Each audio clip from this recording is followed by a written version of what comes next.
Welcome back to Listen St. Louis with Carol Daniel on 9 PBS. Clarity, understanding, and empathy. Common values for those on the front lines charting a bold way forward for African Americans in St. Louis. Stay tuned as we talk to these changemakers, visionaries, and overcomers. I'll ask the questions you want to hear and get the clarity we all need about the issues we face. That's next on Listen St. Louis with Carol Daniel on 9 PBS.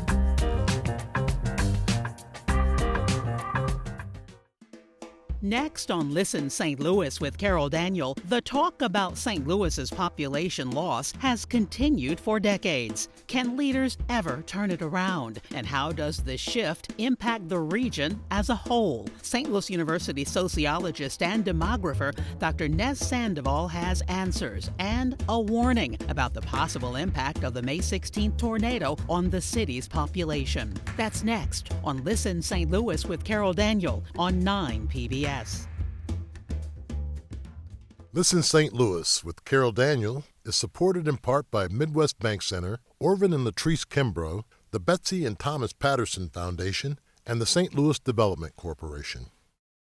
Welcome back to Season 3 of Listen St. Louis with Carol Daniel. And I can't believe I'm saying we are in Season 3. Can't believe it, but I am so proud and so honored to continue to be able to continue to bring these incredible conversations here on 9 PBS. And thank you to the whole team here, lots of people you don't see who make this podcast happen. We are going to have incredible conversations this season, just as we have done in Season 1 and 2. And today is no different. I have always been interested in demographics, population, people, trends like that, and the impact that all that has on where we live and on our income and how long we live even. It might be because, and here's a fun fact, I once worked for the U.S. Census Bureau.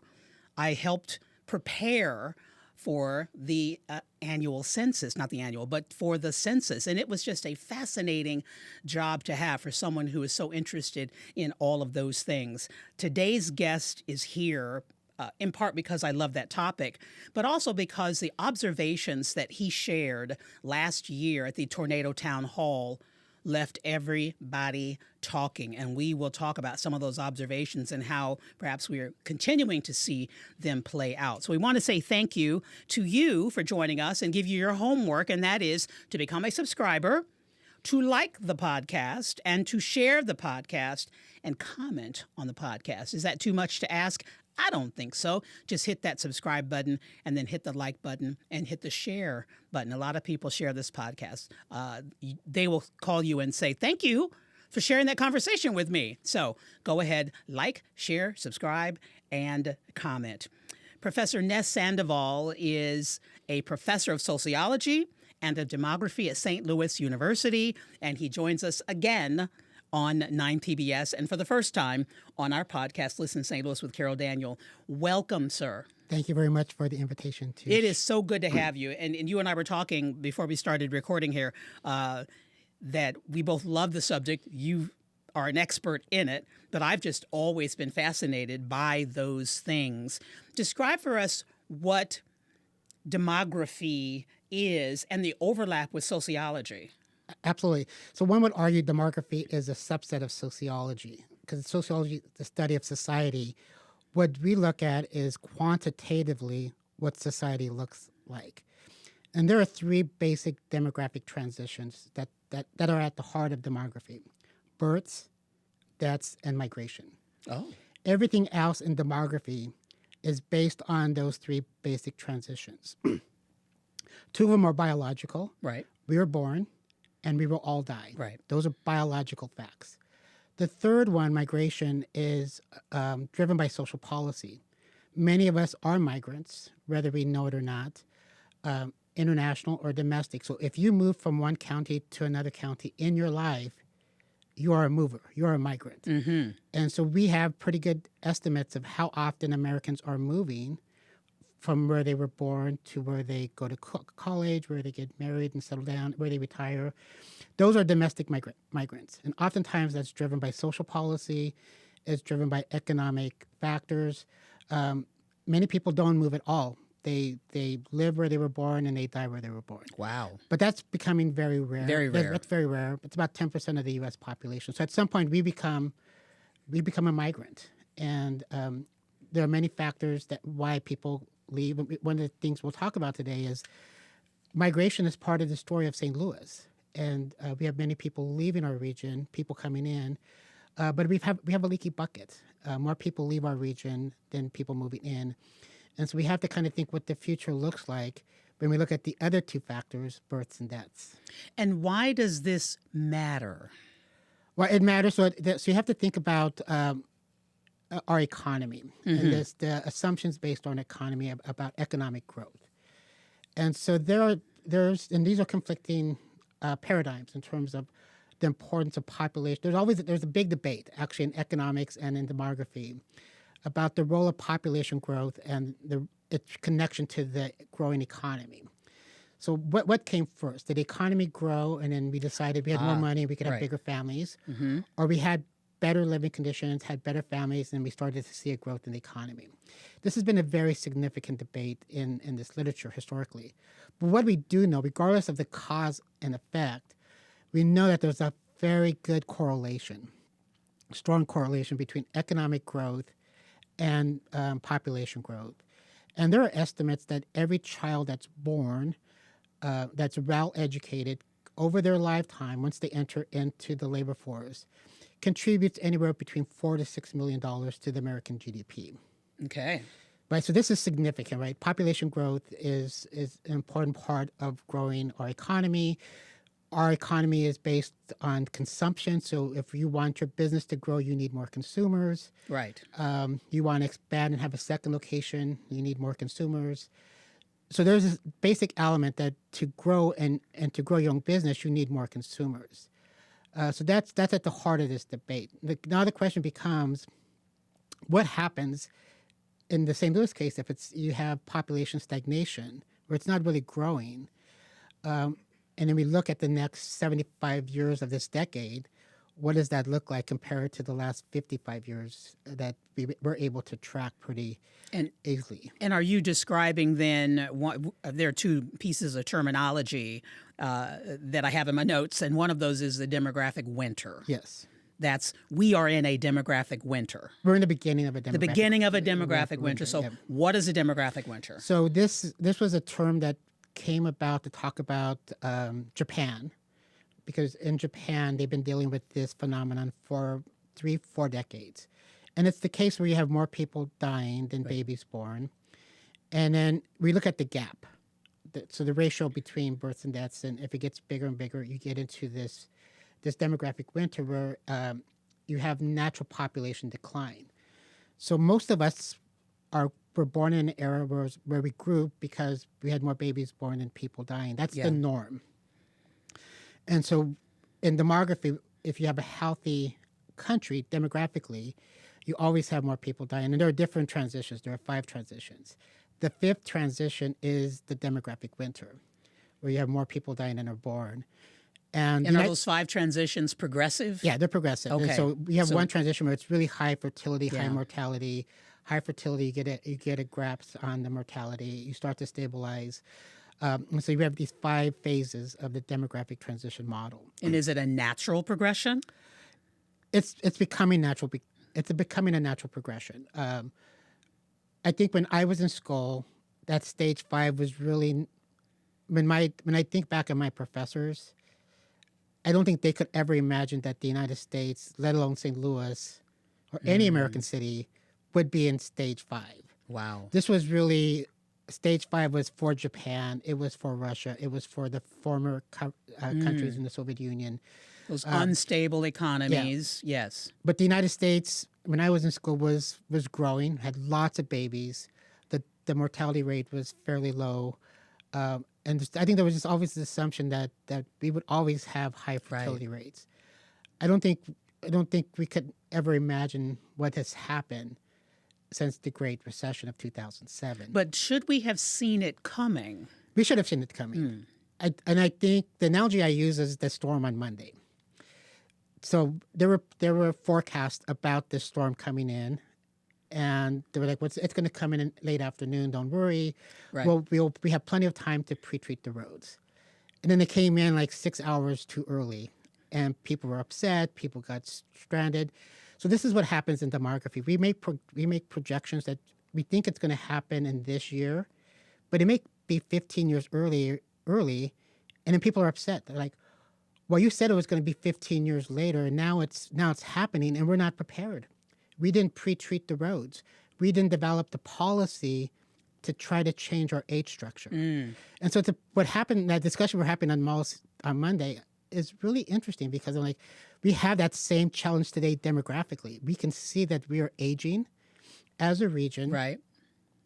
And we believe we don't really have to act because we have 20, 30 years to deal with this problem, but you don't because you already have more people dying than babies born. But this is also where sociology and policy all overlap, and leadership, overlap, because you're looking at GDP, you're looking at manufacturing jobs, you're looking at educational achievement, you're looking at prison population rates, right? Yes.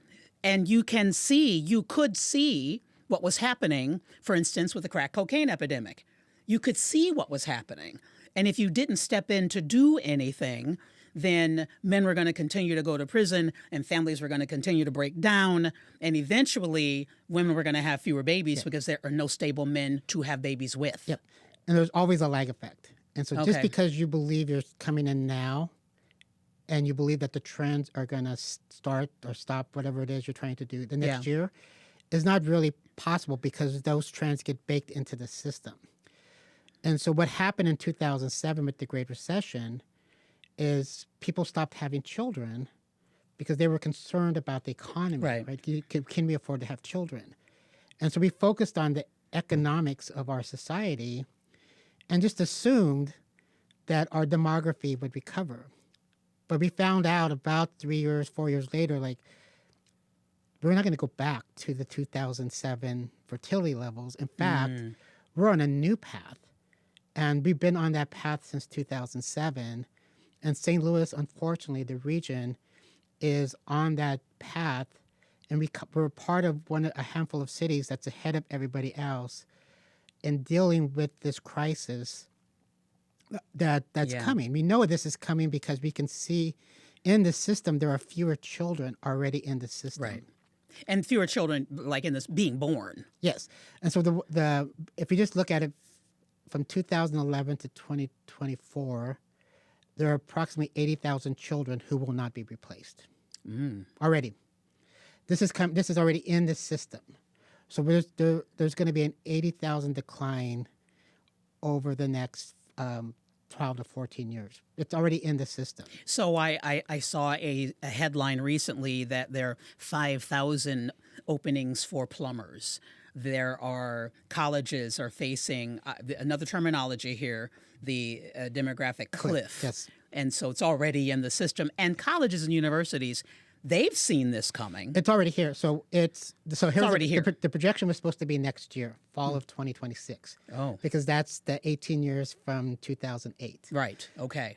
It already came early for a lot of regions, 2024. So it was happening before 2007. It's already happening. And so you have to be prepared. You can't sit back and I use the term a laissez-faire attitude and just assume it will work out because it's always worked out in the past. And what I try to tell people is the reason why it worked out in the past is we happen to live in a region that had lots of babies born. And if you go back to 1970 to 2020, the region only grew by 300,000 people. Okay. 50 years. Think about this. 50 years. And so people should question that. Like, well, why did we only grow by 300,000? And so I went back and looked at, to the best of my ability, the number of babies born to people dying. And we actually grew through natural growth by a very conservative estimate of 520,000. It's probably closer to 600,000. And this is what year again? From 1970 to 2020. Okay. But our net growth was only 300,000, which means that we are missing about 220,000 people. That's the demographic dent. That's your leaky bucket. Where did they go? They moved to Charlotte. These are high school students that were going to Ladue and Oh. Parkway. And many of them like, I want to go to the East Coast. I want to Yeah. go to the West Coast. And they didn't come back home. And then you have people like me from Chicago who's coming in. And our family was replacing maybe 3 students who left. There were 4 students who left, and there were 3 of us who came. So that was a net loss of 1 person. So this has been happening. It's not big losses, but small losses over a pretty long time turns out to be a big loss when it's 50 years. And so the region has to come to an understanding, and leaders have to come to understanding, it no longer has this buffer of births to offset this migration that's been happening. And then it has to confront another reality. It's one of the first American regions that has more people dying than are born. We are. That was one of my questions. Yeah, we are. It's Pittsburgh, Cleveland, and now St. Louis. There's a couple smaller regions, but we are the big regions that all other regions are going to look to us. With pity? Well, they're going to look. Well, we always look to Pittsburgh because Pittsburgh was the first region. Right. And so we always studied Pittsburgh, and we assumed that St. Louis would never It would never be us. And it would never be Pittsburgh. And I remember this presentation I made in 2019. Like, we have time. We have about 15 years. And I always remember this because I went back to my PowerPoint. I'm like, that's probably the last time I will make a presentation where I reported that there were more births than deaths. I had no idea this was going to happen because COVID happened in 2020. Right. So the initial phase of this demographic winter was really driven by COVID. Once we got past COVID, there was some small recovery to births. But over the past 2 years, there's been a very significant decline in fertility in our region. It's a big question. Why aren't we having more babies in St. Louis? We have aged in place as a region. We're the 9th oldest region in the country. And so we have to get younger as a region.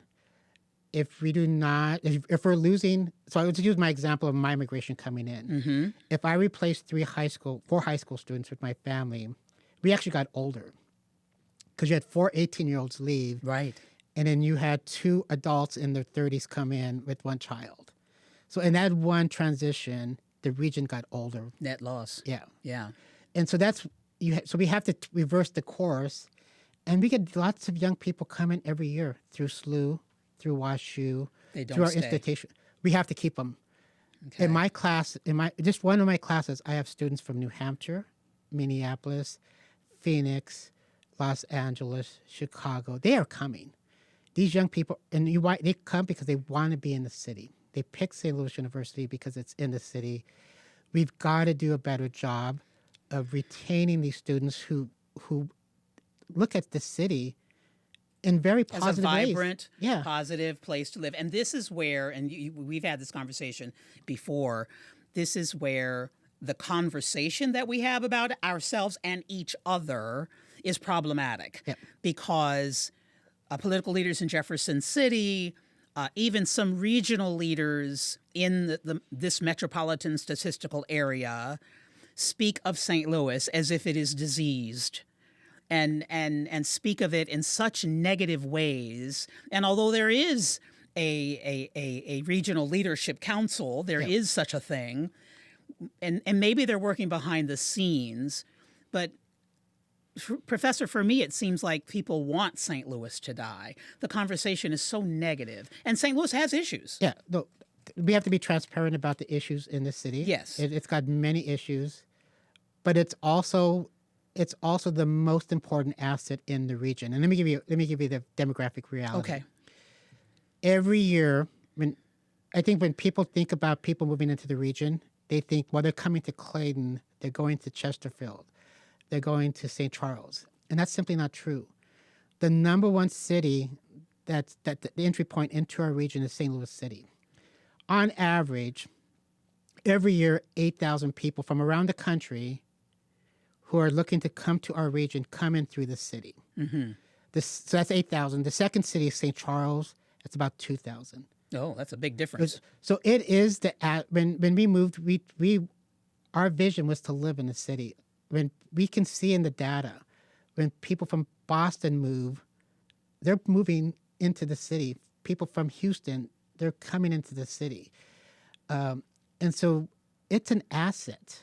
And so the region has to understand if it is to get out, and it's going to be hard, if it is to get out of this demographic storm or try to lessen it, Yeah. St. Louis City has to be at the heart of this turnaround because young people who are moving to a region are looking to the city. They're not looking to Chesterfield.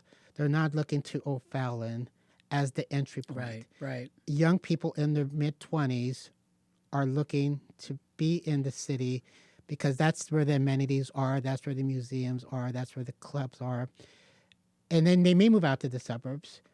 But if the city does not become viable, and this is going to be the big question over the next 20 years, if that 8,000 goes down to 4,000, it not only hurts the city, It hurts but the it's going to region. hold in. St. Charles is going to ask, why aren't people moving here anymore? Because the people coming into the city is even fewer now. And so everybody in our region has a stake in St. Louis City succeeding. Yeah. If it fails, that will impact the region. I remember one of the first times the conversation shifted to, it's always been about the population loss in the city of St. Louis because it's been steady under every mayor since I've lived here 30 plus years.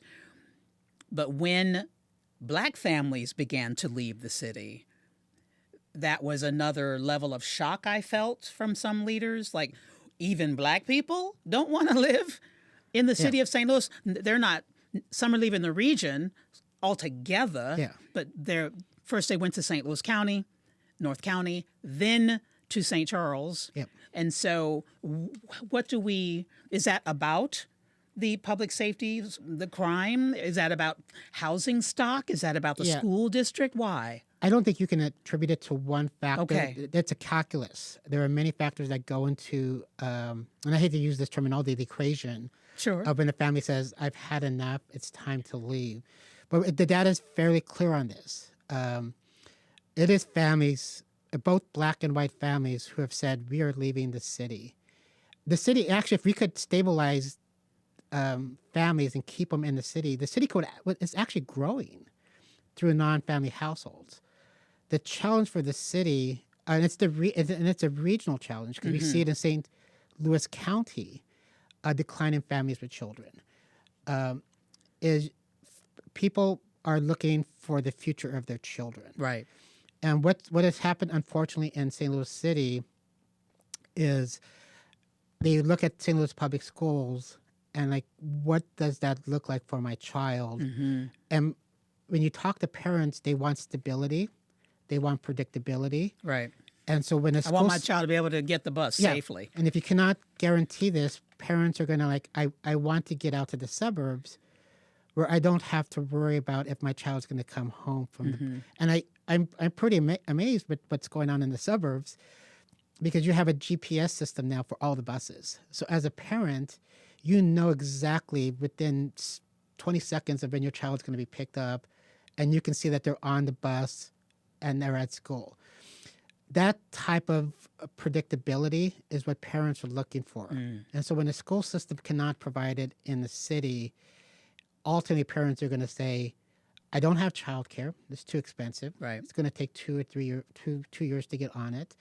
I can get it in the suburbs cheaper. Housing, one of the challenges for the city, and I think it was probably accidental, is that it built a lot of condos for solos, and we call them dinks, double income, no kids. But there was not the attention paid to single family homes. And so when you have a young family with children who are looking for what we call attainable homes, these are parents who have money to buy a home. But when you can get a home cheaper in the suburbs than in the city, in a neighborhood that's offering opportunity to access, you're going to make the rational choice and move. I think the city's been very slow to understand this. And it may be their decision. It's the city's choice. They may just say, our future is really with single people and double income. And that's fine. They can make that choice. But it doesn't grow your population. Well, at some necessarily. point, not necessarily. And so I get to ask this question a lot about Detroit. And like the one thing, all the things that happened to Detroit, the bankruptcy, Right. the population decline, the one thing that Detroit did, it kept its families with children. And St. how Louis- did it do that? I think there was there was a lot of luck involved. Detroit looks like the United States in terms of the percent of the households with children. St. Louis, we only have about 18% of the households left that have households with children. So we have lost far more households with children than Detroit ever did, and Detroit's got a rebound now. And so sometimes I felt that that example was an example of pride, that people they were invested, and this is what Jody Soul at the Missouri History Museum Historical Society calls place attachment. That Detroit, Chicago, for all of Chicago's problems, the place attachment is so strong, and I don't know that we have that in St. Louis. I think it's there. I think what happened is that there is this point where families will say, and I think I've had enough. I've had enough. Yeah. And there are lots of factors that happened around 2012 to 2015 where there was enough push people to look at other parts of our region, other parts of the U.S.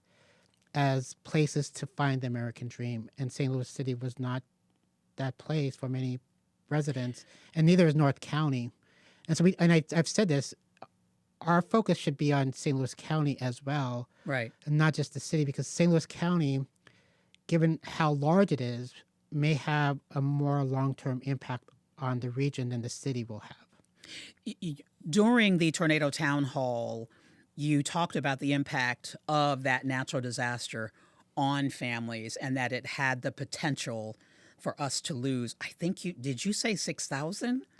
Potentially, yeah. So the initial, and we're actually going to get new data in about 2 weeks. Okay. And so we'll have probably the most accurate data of what these neighborhoods look like when the tornado happened. Because the data we were looking at was 2023. Okay.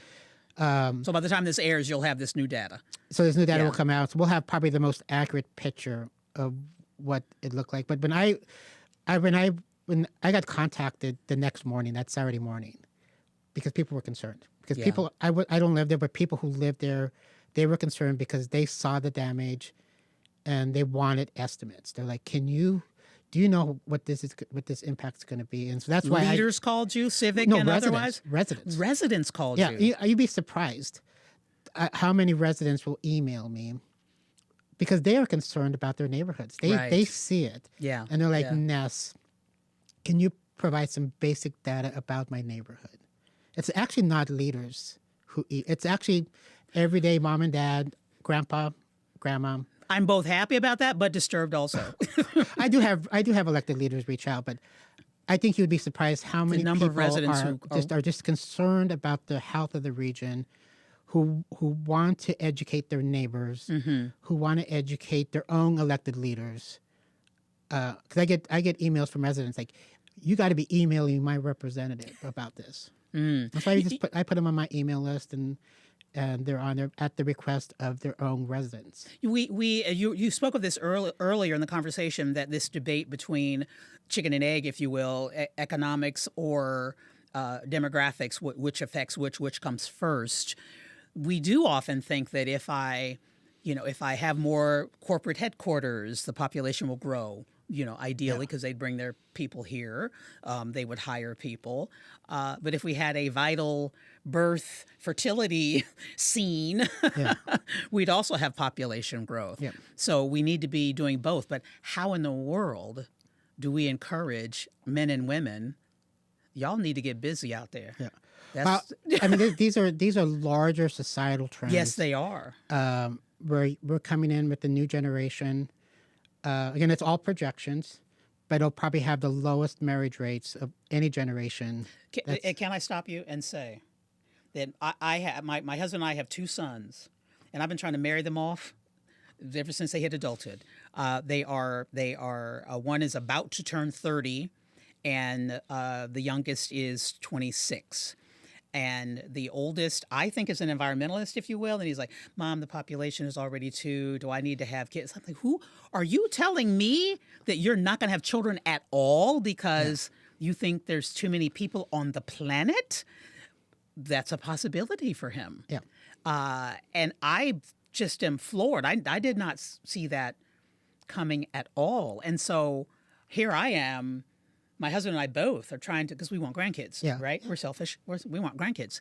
And we can't, there's nothing we can do to make that happen. All we can do is encourage and just let him know how we feel, let them both know how we feel. But you said during the Tornado Town Hall that leaders need to instill a sense of, I think you said hope. Hope, hope. Because people, I think what's interesting about the response and that phone call that I received about that is what we call collective efficacy. Collective efficacy are people coming together. And I would argue it's part of human nature. When you see something happen, it is nature to try to help out. Generally, hopefully. If you see somebody in need, you will drop everything you have and go help out. I think it's in our nature. And so we sent this, when you see lots of people do this, we call this collective efficacy, because at what point you look around, you're like, oh my gosh, there's 1,000 of us now. Right. And it's the energy, it's that pure energy that keeps the movement going. So after the tornado, there was collective efficacy. There was. Of people, young people, wanting to help out, to rebuild.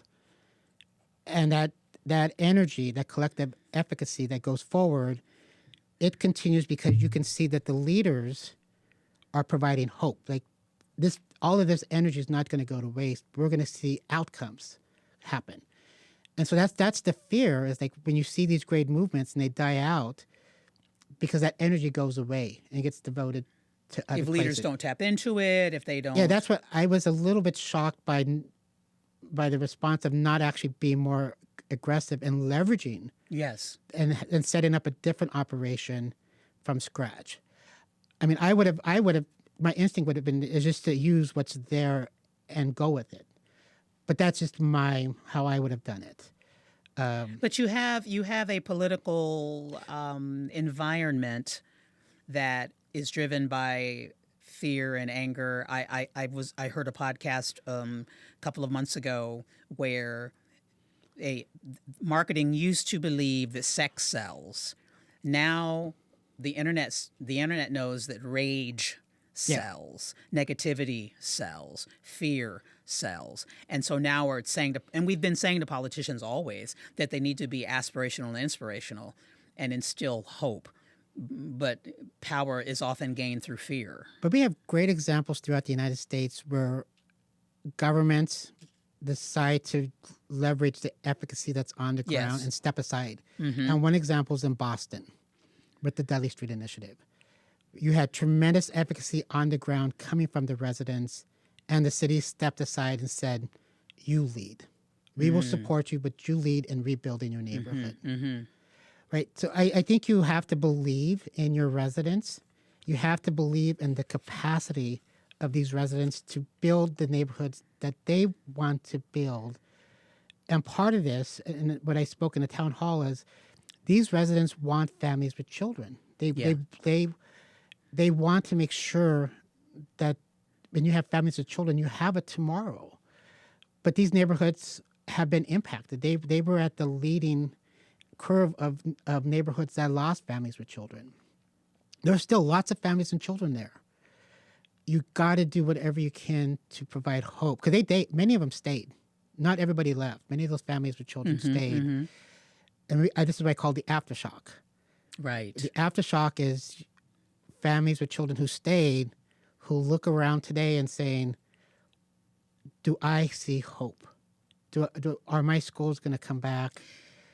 Or am I going to have to make the difficult decision for my children's sake and move out to another place? Migration. Yeah. Migration. And many tried to stay in the city, but when they moved into some of these neighborhoods, they just couldn't afford to stay in the city. And so many of them ended up in the suburbs. Which is tied to the housing, the condo building boom that is happening, that is an upper income target demographic, not the average resident of the city of St. Louis. Yeah, that's correct. And so There is some progress being made now, but you still have to show that if that hope dies, then you're going to see a loss happen from the aftershock of people saying, I cannot stay. And then those neighborhoods are going to end up aging a lot faster than they needed to. And then I was having this conversation with somebody, like if you put a wall around the city and said, this is what you have for the next 50 years, like nobody can move in or out. What's going to happen to the city? We're within 12 months, because there's a difference between births and deaths by 100 now. And what's a healthy rate? It's not that. No, it's not that. So it's so St. Louis was one of the leaders in the state in more births than deaths. If you go back to the 70s and 80s, that's been great. 2007, you see this big decline, and so the city will be one of the first major independent cities in the United States that will record more people dying than babies born.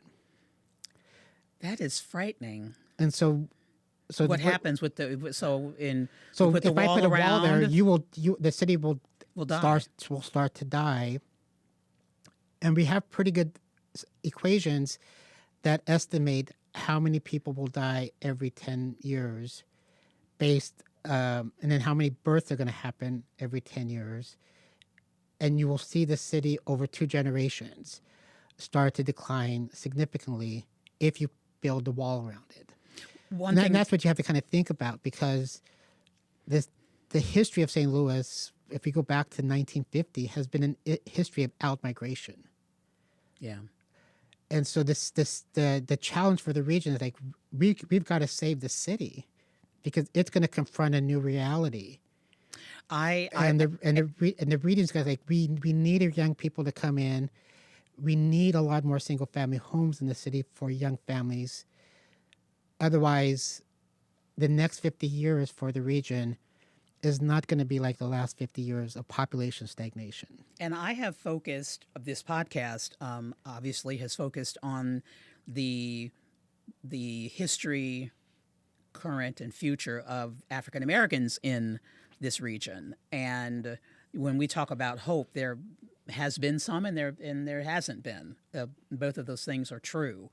And so what do we say to Black families, young people who are Black, who haven't seen hope in a long time, who don't see much in the way that focuses on their futures, their challenges, which are some of them are very similar. Everybody has these same challenges, but some of them are very distinct. Yeah.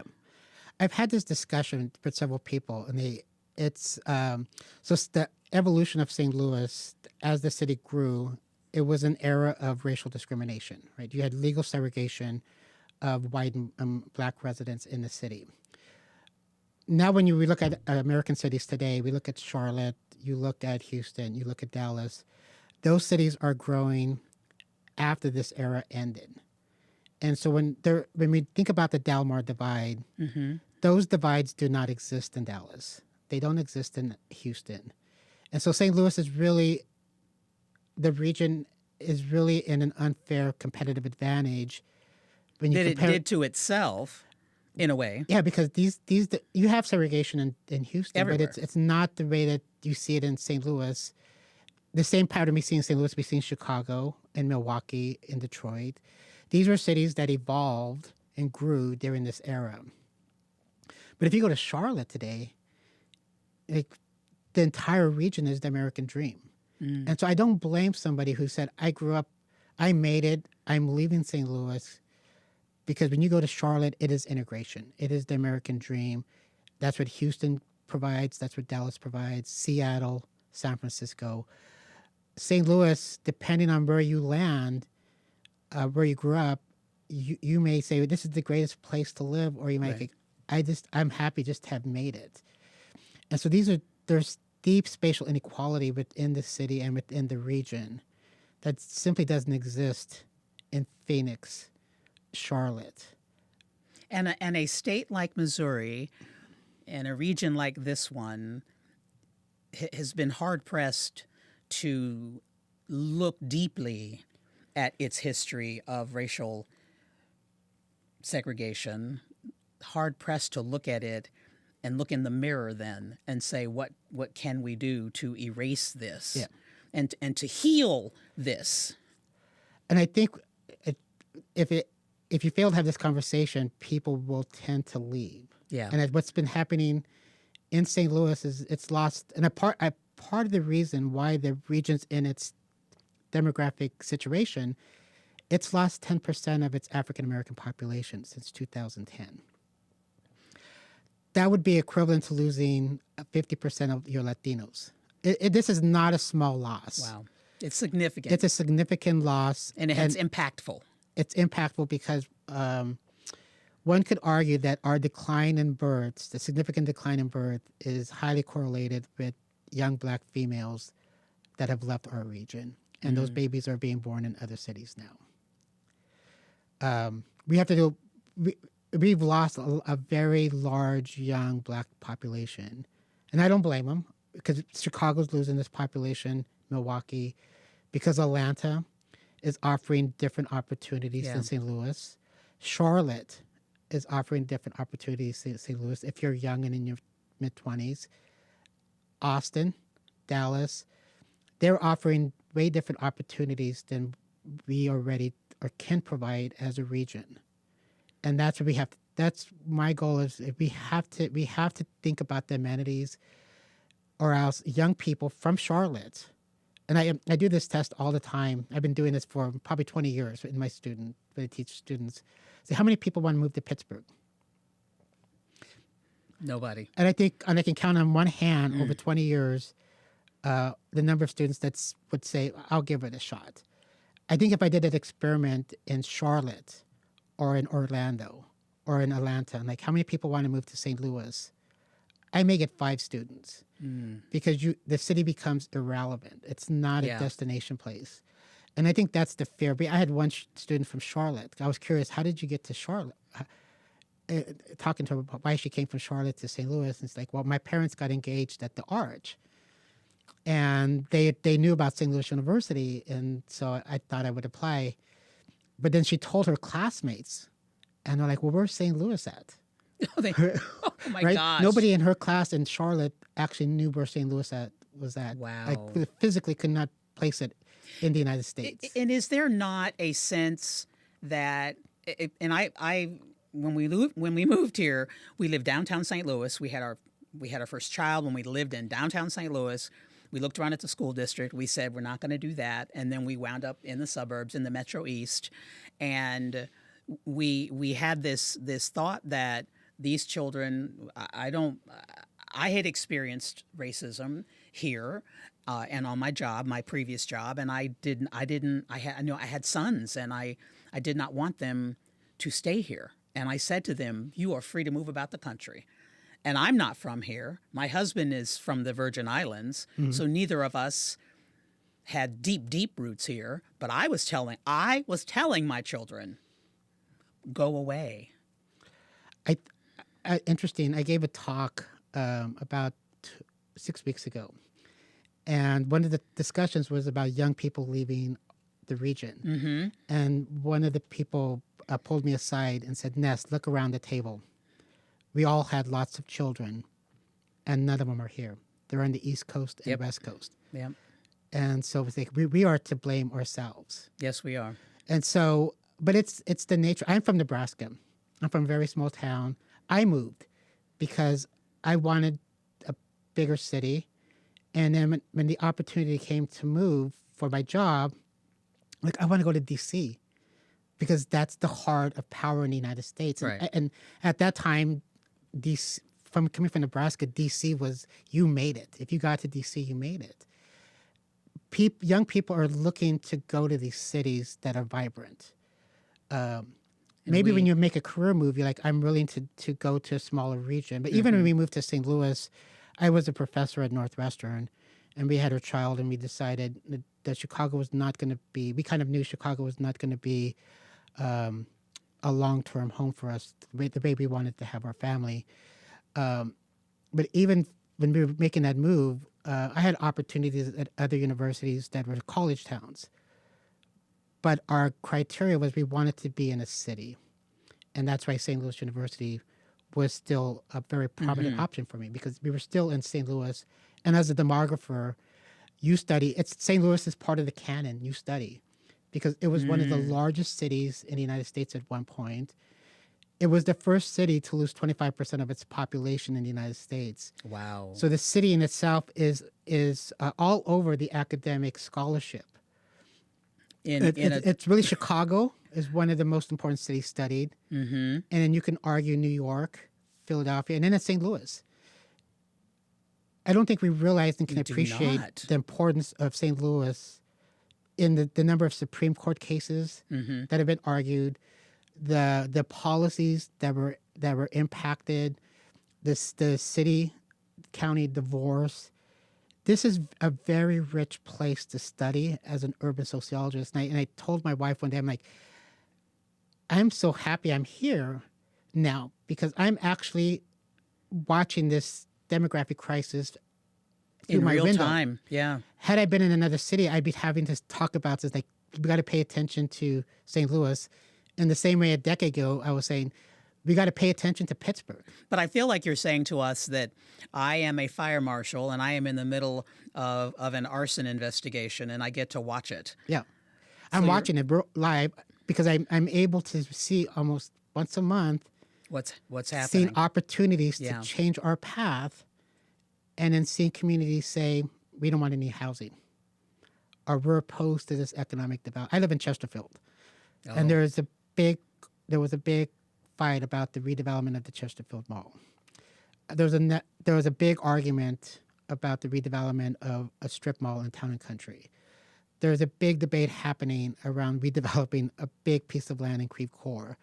I'm able to see the debates in St. Charles with the different moratoriums going on in place. And it's happening in the Metro East, in Edwardsville, in O'Fallon, Jefferson Illinois. County. There are And so people in O'Fallon who I feel say lucky being in St. Louis because to be able to watch it. I am on the ground every day.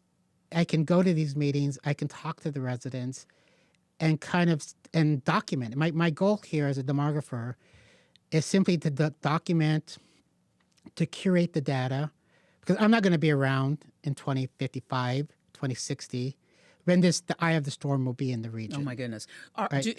Can you reach a point with the demographic cliff or the demographic winter that you go too far, that you can't reverse it? Yeah, I think the region's on its way. So the analogy I use is we use this demographic storm. And so when you step out the door, you kind of see a little bit of snowflakes coming. Nothing major. And you may get, the forecast may be 4 inches, but you'd be lucky if you get 2. But then you find out, well, it's 4 inches. And you find out we're not even in the heart of the storm yet. What we know is our population is going to shrink. We kind of know this already. We have 640,000 residents that are 62 and over in our region today. So there's going to be a demographic accounting of those 640 residents. This is a fact. Right now we have about we'll round it up, 27,000 births a year. So we can just do the back of the envelope math and know that we're not going to have enough births to offset the number of baby boomers that are going to die over the next 2 decades. It's not there. Now, we have one or two options. One is we sit back and say, it is what it is. There's nothing we can do about it. Yeah. The other is like we try to get younger as a region. We need to get back up to 30,000, 31,000 births as a region. The reverse could happen, and in March, when the data comes out in March, we could see a further decline in fertility, which means that the gap between mortality and fertility is getting to a point to where it is irreversible. I have said that St. Louis has a window of 5 years. It has until 2030 to try to find a different path. Right around the corner. Yeah, and so we'll do the 2030 census. We'll get a new baseline, and then we'll have a pretty good sense because the birth and deaths come from CDC. Okay. Those are birth certificates and those are death certificates. Those are pretty good numbers. Then we'll have our census. I think the census is going to show that a small population loss for the region. But then you're going to start to see over the next decade, if we don't fix or change courses, significant decline simply from natural decline. More people dying than are born, irregardless of migration. This is coming. There is a thought process, and I know I have to let you go, No, that's but I have a whole another 3 hours of conversation. A thought process that perhaps the shift to make abortion, and as has happened, a state decision, that's about. I mean, it is for some a religious issue, Yep. for sure. For others, it might be a population issue. It is. So this is, I get asked this question a lot. So you have these policies, right? In terms of people believe if you have these very strict laws, you'll see an increase in fertility. And there's simply no evidence. In fact, the evidence is probably the other way around, is that you tend to create an environment where people tend to use contraceptives at a much higher rate now than they did before, which prevents the accidental births or the unplanned births. There are a couple ways to kind of think about this decline in fertility. So as an academic, I look at the entire range of possibilities. I would say part of the decline is actually a good decline in fertility because we're seeing a decline in teenage mothers. Right. And so, and that's what's happening in our region. And I would say, is that about policy and intervention, right? But is it also about we just don't have as many teenagers? I think it's both. I think both. It's Okay. education. It's education. But I think that's a good thing because You don't we know want from the evidence that when you have a teenage mother, they're on a different track Right. throughout life. Economically, the exposure to poverty is higher. academically. And so we want we want parents to be economically stable before they start having children. And so we do see at the other end, we see a small increase of mothers in their 40s having a little bit more children. And so overall, it's a net loss of children, but it's not necessarily a bad loss. Now, there are some people out there that are saying we need more teenage mothers. And truly, you go out and you look at the pronatalists. One of the arguments that they're making is like we're losing these 18, 19-year-old mothers. And I'm not, as an This academic. is not the 1920s. Yeah, this is, we want people to have some, and we know it just from divorce rates. If you get an education, your exposure to divorce goes down dramatically. And so we want people to be educated, to have some life experience before making that commitment. Be mature. And most children are born in a marriage. And so we want those marriages to be stable. Stable, right. But all those things are policy conversations. Yes. You know, it's housing, it is education. And we've talked about the cost of childcare already. Yeah. I mean, all these things, as my oldest son, the environmentalist, overcrowding, overpopulation on the planet, where there's not enough for everyone, seemingly. I think this may change. So I won't be around. So Me when neither. we do these models, you will reach an apex. You'll reach a point.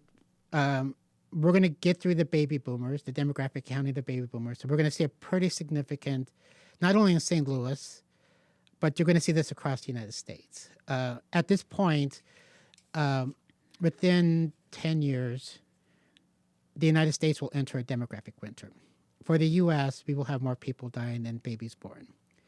So this is coming we just happen to be in a city where it's already happening. Is any country in the world doing the opposite? Is anybody having a lot of babies? Only one is Israel. Would be the one that people stand out. No, around the world, we are seeing decline in fertility around the world.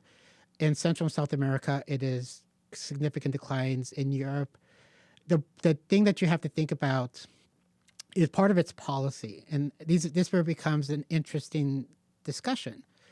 So, and I've talked about this in our region, in our state, we've decided to have policies to help senior citizens. We have these tax. We could go the reverse and saying we're going to have tax exempt policies for young families with children. You don't pay property taxes. If you have a child and get married, you don't have to pay property taxes. There are lots of debates happening at the U.S. level to try to turn this around. 'Cause there is just going to be a question: are we going to have enough workers Right. for our economy? Just not in St. Louis, but in the United States. So people are like, well, we want people to have children again, but we have to realize you have economic incentives. So when you ask a mother who's working 40 hours a week to leave the labor market, you're losing that income. And so as part of the common good, we say, well, she's actually working. Absolutely. Having a child 9 months is work. Right? Is work. We've never had to do this before because we had so many children.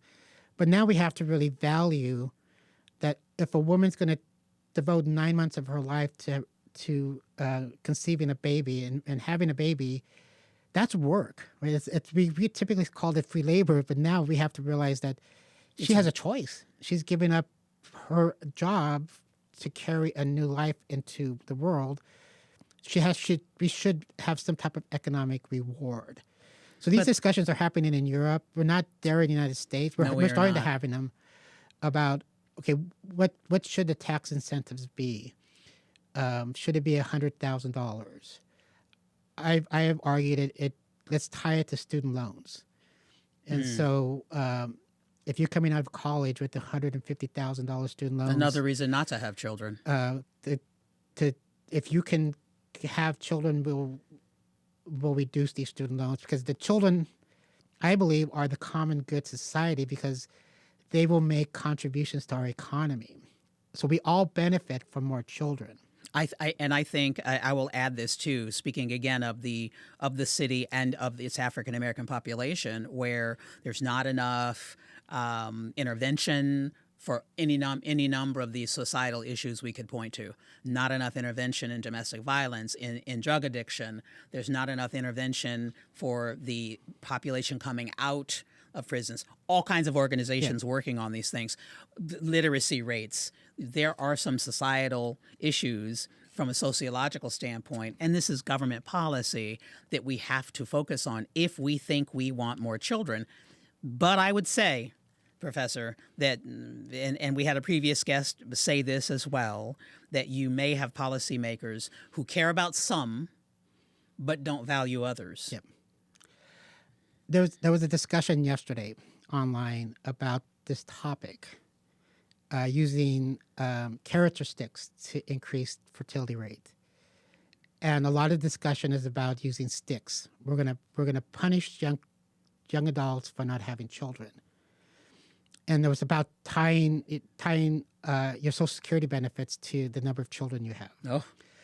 And one of the fortunate parts of my job is I work with young adults, and many young adults no longer believe in Social Security. And so if they don't believe it's going to be around when they turn 65, it's not. Why use the stick? Rather, we should be using the carrot. Mm-hmm. Because there are a lot of young adults who want to get married, who want to have children. And so the goal should be, okay, you want 2 children. We will help you through financial incentives to have 4 children. Maybe 5, because they're already open to having children. Why not try to focus on parents who want children to have 2 or 3 more children than on individuals who want no children at all? You're a revolutionary. That's the way policy should be. Yeah. So that we have some families who want 4 children. They may want 7 if you get the economics right, the tax incentives right, to where they can afford to have 7. Every time I go out, I usually counter a family that says, we would love to have more children but economically we can't afford it. And so I'm like, we can do it. We have different types of programs all the time in the United States for different demographic groups. We have to prioritize families with children as one of these groups, because if we want a growing economy, we want to see our schools sustainable. It is going to be with those children. I don't know. I don't know who those visionaries are and who those bold politicians are it certainly in this region in the state of Missouri who are able to do what you are suggesting. But there's the conversation. We know this region is not thriving. It is not. It is aging. We know these things to be true. What are we going to do about it? I have to let you go, and I have 8 pages of questions. Oh, that's great. It's such a great conversation and such an important one, and I just want to thank you. And before you go, we ask every guest the same question, and it is based on the name of the show, Listen St. Louis with Carol Daniel. And so, Professor, who should we be listening to? I would say you should listen to young people, the 22, 23-year-old who are coming out of college today, and really listen to what they're saying about the vanishing American dreams in their eyes. Oftentimes we listen to senior citizens because they're the ones to vote. But we need to look around when they come out and they're like, where's the American dream? How do I achieve it? And we need to have this honest conversation. Listen to those voices, not only here in St. Louis, but across the country. Are we ready to invest in this population? Or are we going to continue to invest in an older population because they're loud, they have money? And I listen to them all the time in my class. They have a lot of energy. They're entrepreneurial, but they're losing hope. They're losing hope that the future that their parents have is not there for them. And so I really do hope we would listen to these young kids, young adults, because they are going to be the leaders for tomorrow. And if they decide not to have children, then we're in bigger trouble. It's a problem for all of us. Yes. Thank you so much. Thank you very much. Professor Ness Sándovol, who is at St. Louis University, professor of sociology and of demography, with us here on Listen St. Louis. And thank you for joining us. Won't you share this conversation? I promise you it will spur other conversations and hopefully spur you to get involved. Leave your comments. If there's a topic or person you think we should talk to, I would love to hear about it. And thank you for becoming a subscriber and for liking this podcast. Thank you for getting us to Season 3 as well. Listen St. Louis with Carol Daniel. We'll be back with more right here on 9 PBS.